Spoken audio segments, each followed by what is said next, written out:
mbere abepiskopi ba Ekleziya Katolika bahura n'abepiskopi b'ishengero Anglikani mu Burundi, si mu Burundi gusa, ni mu bihugu byinshi.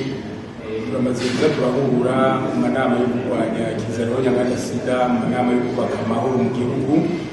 Ubu ritabiriye akamo nyirubwirana Papa Francis aroge iy'isi yacu igeze hano. Mumanuka wo kwitanganika guhera mu Kajaga kugeza Kabonga, muraba ibyo Tanganyika riko rurakora.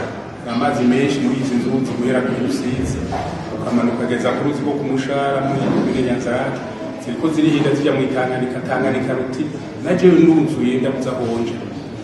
Tuza mu misozi ukabona imisozi ngene ikiruruka izibira amabarabara itwara amatongo y'abantu, ugiye mu yindi misozi yo muri mu gihugu hagati ukabona ingene abantu baca ibiti, ahantu batanguye kumira mu bugaragwa. Ucubona yuko igihe cageze yuko twitabira ako kamwe kugira ngo tugarukire iy'isi yacu, iy'isi tubako.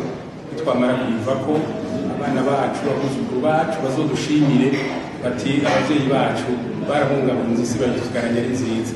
Ico rero catumye duhura na Ekleziya Katolika n'abepiskopi kugira ngo tubibone kumwe, hanyuma tuzodutera ibiti ku mwaka na leta y'u Burundi, kuko igihe twatera ibiti Nyanzarake baraduhaye na certificat d'honneur ko turi mu bantu bagerageje uko bashoboye kugira ngo tugarukire iy'isi tuyandike. Iwe Burundi urambaye, na twebwe duterere umuganda uboneka ivyo zobibandanya.